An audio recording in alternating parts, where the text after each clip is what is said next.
Hi, my name is Terry Wise, and several years ago I survived a near-fatal suicide attempt. Fortunately, I woke up from that attempt and I sought treatment from a psychologist, and after I completed treatment and recovered from depression, I went on to write a book that's called Waking Up.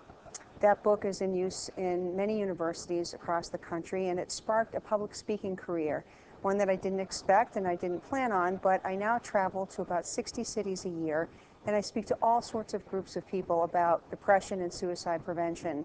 And I have a lot of messages that I try to deliver to people, and one of the primary messages is to overcome the stigma that's associated with depression, because the more people that come out and talk about it, the more freeing it will be for other people to come out and talk about it. One of the biggest myths associated with depression and suicide is that when you're depressed and suicidal, that you'll immediately at first glance look depressed and suicidal.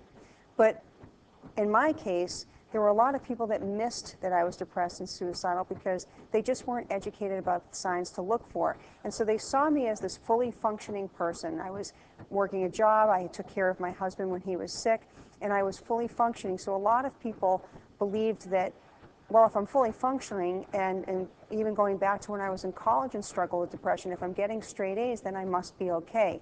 The reason that the National Suicide Prevention Lifeline is so helpful is because there are people there 24 hours a day, 7 days a week, free of charge, who are available and waiting to talk to people who are in need of help. Not only people who are in crisis themselves, but people who are concerned about people who are in crisis or who might be at risk. And I found in my recovery from depression, one of the most helpful things to me was to talk about how I was feeling. And it sounds so simple to a lot of people, but many people run the risk of thinking, well, what's the point? Why should I talk about how I'm feeling? Well, talking about how you're feeling oftentimes is to help you feel less alone, and feeling less alone can be life-saving. One of the most helpful things that you can do if you're approached by somebody that is in need, who might be either depressed or suicidal, and one or both, is to listen, because many times people think of themselves as listeners, but really what they end up doing is giving the person a lot of advice and not just sitting and really, really listening to what they say, and having empathy for the person that comes to you. And it doesn't require being an expert in every area of mental health. What it requires is good listening skills and sincere empathy. There are many signs to look for, and it requires looking past someone's surface appearance and being educated about the signs of depression and suicide. In my case, some of the signs that I exhibited was I had lost a lot of weight. I had started to drink more alcohol, which is completely out of character for me. I had started to give away personal belongings and things that have sentimental value to me. I started talking about making estate plans and told some of the people that I'm closest to how to manage my affairs if something should ever happen to me. So there were a lot of signs if people were just educated about it, and a lot of my friends and family did miss the signs.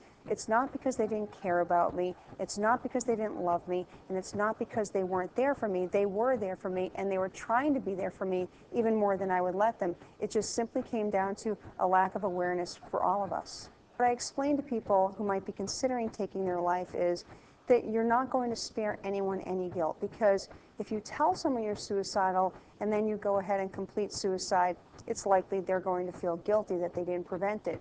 But if you don't tell someone that you're suicidal and then you go ahead and you complete it, they are forever going to live with the guilt that they missed it. The National Suicide Prevention Lifeline at 1-800-273-TALK, which is 1-800-273-8255, is staffed by people all over the country. Now, if you're a veteran or you're a family member or a friend of a veteran, when you call the 800 number, you're prompted to press the number 1, and then you'll be redirected to people who can help you, who have special expertise or background in helping veterans and their families and friends. If you call the 800 number and you have a specific need, say for example you're an adolescent and you want some help with somebody who might be understanding adolescence, you can ask the person you're speaking to who you might talk to that can help you and give you more specific guidance. So if you call the 800 number, there are many people there, and they're there also to refer you to other help. That's just because you get one person on the phone, maybe they don't seem to be the person that you want to speak to, but ask to speak to someone else or call back, because there's always going to be someone there 24 hours a day, 7 days a week, free of charge. Telling someone that you care about them can be life-saving. especially if it's someone who's depressed and suicidal, because there's a tendency to feel alone and isolated.